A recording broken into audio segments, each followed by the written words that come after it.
Assalamu alaikum wa rahmatullah. ¿Os gustaría ver algo muy extraño? Algo que se forjó en las estrellas y que le ha dado forma a todo nuestro planeta. Una cosa misteriosa prácticamente sin la que no existiría la vida. Toma un vaso y ponle uno o un par de hielos.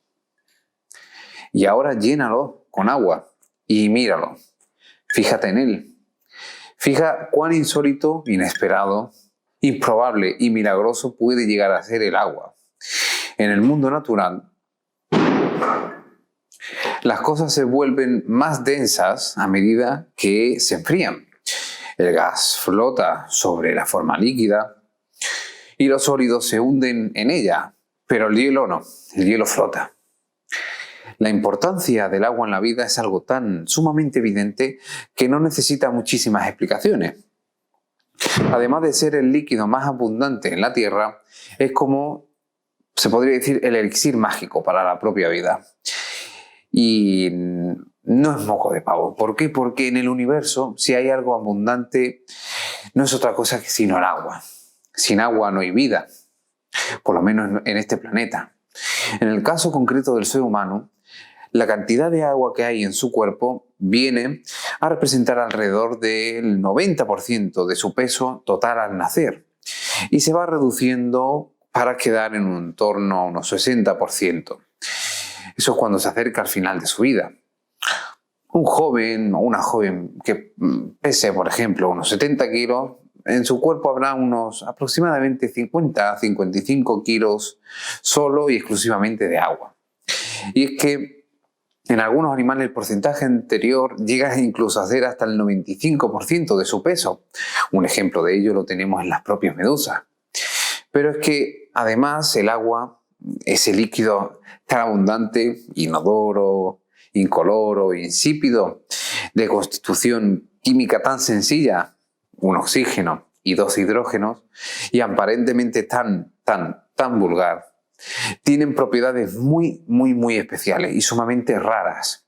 Y aunque parezca mentira, sigue siendo un líquido que se comporta de forma extraña muchísimas veces. Y esas extrañezas son de momento científicamente inexplicables. Y es que no es objeto de estudio de hace prácticamente 100 años. Ya muchísimas personas investigaron sobre ella y sobre sus propiedades. Y mi objetivo de hoy es simple en este programa. La próxima vez que abras un grifo, quiero que lo mires con una cierta extrañeza, una cierta picardía y pienses, ¿qué es eso que está saliendo ahí? Estamos tremendamente acostumbrados de que el agua líquida, pues se pueda tratar, se pueda manipular, abramos el grifo y podamos tomar sobre ella, podamos ducharnos, podamos lavarnos las manos, los platos, etc. Es una sustancia hipercomún, ¿verdad?, en nuestro planeta Tierra. Y de hecho, nosotros mismos estamos compuestos alrededor de un 70% de ella. Y sin darnos cuenta de que el agua es uno de los líquidos más raros que existen y que se conocen y que en apariencia rompe todas las reglas de la química. Y de eso no nos damos cuenta. Se resiste con uñas y dientes a encajar con cierta holgura en la definición de lo que es líquido. Y es que el agua tiene propiedades terriblemente extrañas. Vamos a empezar con una cuestión de estados. Nosotros en el colegio, instituto, siempre nos han mostrado ese interesante cuadro de los estados, ¿verdad? ¿Os habéis fijado alguna vez que el agua en estado sólido es una de las pocas cosas que flota sobre sí mismo? En estado líquido, los trozos de mantequilla, por ejemplo, se hunden en la mantequilla derretida, ¿verdad? Al igual que si yo tengo una bola de plomo fundido y un trozo de plomo fundido y una bola de plomo sólida y la hundo en su propio plomo fundido, pues esta bola se va hacia el fondo. Pero el hielo no. O sea, el hielo sencillamente flota. Y al ir enfriándose, como es lógico, el agua va aumentando su densidad. Por eso se expande y flota. y este proceso se detiene alrededor de unos 4 grados centígrados. El agua en ese punto comienza a organizarse en una estructura reticular que es el hielo, lo que conocemos como hielo, ocupando más volumen que su equivalente líquido, lo cual es extremadamente raro. Para un líquido es extremadamente raro que su forma sólida ocupe más volumen que algo que esté más desordenado, que es el propio líquido. Es por esto que las botellas de agua estallan en el congelador si lo dejamos. Esas botellas de agua de vidrio pueden estallar si los dejamos durante mucho tiempo en el congelador. Y es por esto que la vida puede seguir su curso cuando en los océanos o en los lagos o en cualquier sitio donde haya masas de agua, pues la superficie se quede congelada. La superficie aísla a ese fondo lleno de vida de las inclemencias de la superficie. Y es que en verdad no debería existir aquí. No debería existir de esa manera. Cuando estés en el lavabo, la próxima vez que vayas a abrir el grifo para hacer el vudú, fíjate en cómo se comporta el agua. Porque si se comportara como se tiene que comportar según las reglas de la química, las reglas de la física, las reglas en sí de la naturaleza, no saldría nada. Abrirías el grifo y no pasaría nada. Y eso es sencillamente porque el agua líquida en nuestro planeta no debería existir de esta manera. ¿No te parece raro que el hidrógeno, que es un gas en condiciones normales, se una con el oxígeno, otro gas que en condiciones normales existe de esa forma, y de ahí salga algo parecido a esto, a un líquido? Bien, pues eso es por una de las razones que muchísimos científicos, sobre todo los químicos, estudian. Esa propiedad se llama puentes de hidrógeno. ¿Qué son los puentes de hidrógeno? Hay ciertos átomos que, unidos con otros átomos, valga la redundancia, pues tienen unas características especiales a la hora de formar enlaces con sus coetáneos, con sus vecinos. Esos son los puentes de hidrógeno. Si yo tengo un oxígeno y tengo un hidrógeno, tengo lo que se dice una diferencia de carga. Tengo que mi oxígeno roba muchísimo más los electrones que el hidrógeno. Eso se llama electronegatividad en química. Por lo tanto, se podría decir que se forma como una especie de pila, un polo positivo y un polo negativo. Los polos positivos, los polos contrarios, ¿verdad?, se atraen entre sí. Y eso es lo que pasa con las moléculas de agua. Esto le permite que diferentes moléculas de agua tiendan a atraerse entre sí, y es por esa polaridad de enlaces que el agua es líquida. Debería ser gaseosa, pero es líquida. Por lo que abres el grifo y puedes ducharte. O por lo que abres el grifo y puedes hacer el vudú, o puedes lavar los platos o hacer cualquier cosa. Pero también es el motivo por lo que tú y yo no nos evaporamos. Porque si fuera gaseoso, solo quedaríamos como un resto polvoriento de partículas de carbono, nada más. Pocos líquidos pueden hacer lo que hace el agua. Pocos líquidos pueden transportar como transporta el agua. Por eso tu sangre tiene un altísimo porcentaje de agua, y entre otras sustancias. Y es lo que permite que un glóbulo rojo pueda ascender desde el capilar más fino de tu dedo del pie hasta la parte más alta de tu cabeza.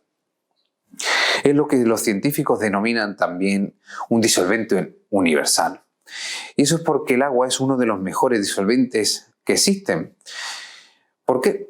Porque las moléculas pueden desmoronar, en cierta manera, toda la estructura química de lo que vaya a disolver. Por ejemplo, la sal. La sal, si lo viéramos al microscopio, un microscopio, la verdad, que bastante potente, podríamos ver átomos de cloro y de sodio unidos en una especie de cubo. Pues el agua prácticamente desmoronaría esa estructura y quitaría y englobaría cada uno de esos átomos por separado. Y eso es bueno para nosotros.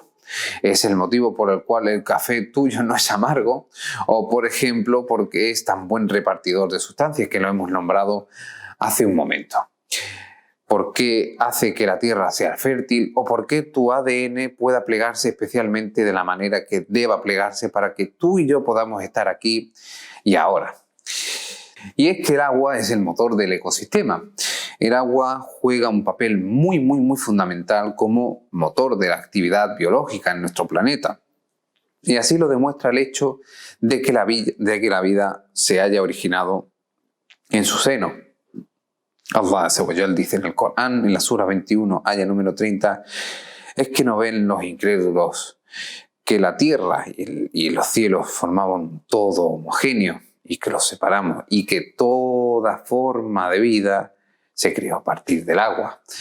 Gran parte de las especies zoológicas abandonaron el agua cuando la tierra aún era muy primitiva para pasar esa evolución, esa vida en la tierra, incorporando ese agua donde estaban, donde surgieron, como una parte de su propio organismo, que es lo que nosotros tenemos ahora, o cualquier forma compleja de vida. El agua sirve para disolver las sales minerales necesarias para los seres vivos, a la vez que mantienen en disolución las sustancias orgánicas de las células, muy necesarias para esas actividades bioquímicas y biológicas, haciendo posible que, de forma resumida, de que el agua puede soportar la vida en sí misma. Es un elemento básico, eso lo conocemos para la supervivencia. Y gracias a ella se puede desarrollar las reacciones vitales para la vida. A través de ese transporte de energía que puede proveer el agua, también contribuye a la regulación térmica del planeta y regional, manifestada por las variaciones de las estaciones. Muchas veces lo hemos visto, hemos visto que en zonas costeras los climas son muchísimo más templados que en una zona de interior o en las propias montañas. Su capacidad de transporte y arrastre le confieren siempre un papel determinante en el estado y la evolución de cualquier tipo de ecosistema, ya sea terrestre o acuático. Y es que los fenómenos atmosféricos y la propia rotación de la Tierra hacen que las corrientes marinas del hemisferio norte giren en sentido de las agujas del reloj, mientras que en el hemisferio sur lo hacen de la forma inversa. Y esas corrientes que tienen su lugar en zonas cálidas, donde absorben una gran cantidad de calor y energía, llegan a las zonas más frías y ahí hacen el intercambio para provocar esas estaciones y ese clima, y que los climas sean como deben ser y no como, por desgracia, estamos sufriendo nosotros ahora con el cambio climático. Pero bueno, seguimos con el tema que nos atañe. También tiene una particularidad muy buena, y es que proveen de oxígeno y absorben carbono. Y aunque no lo creáis, que nosotros siempre decimos que son las plantas las que desarrollan y proporcionan el oxígeno necesario para que cualquier forma de vida prospere, el océano, con sus diminutitos organismos agrupados, esos organismos llamados fitoplancton, producen mediante la fotosíntesis la mitad del oxígeno que respiramos los seres vivos. El océano y los microorganismos producen la mitad del oxígeno que respiramos y constituyen el principal proveedor y equilibran la absorción del carbono. Y ese carbono no es otra cosa que el propio CO2, que es emitido por los combustibles fósiles que nosotros creamos a la hora de quemar cualquier tipo de combustible y que se agrega en la atmósfera por la actividad humana. Así, poco a poco ese océano, esas masas de agua reducen el impacto de ese gas, de ese efecto invernadero sobre nuestro clima. Sin dicho proceso, sin la redistribución del calor a través de esas corrientes marinas o a través del agua, viviríamos en un clima extremadamente extremo, valga la redundancia. Quiero que la próxima vez que tomes agua o que lo utilices para cualquier fin, dé gracias a Allah subhanahu wa ta'ala por las numerosas bendiciones que ha propiciado para que nosotros estemos, como siempre digo, aquí y ahora. Hasta el siguiente capítulo con más ciencia. Assalamu alaikum wa rahmatullah.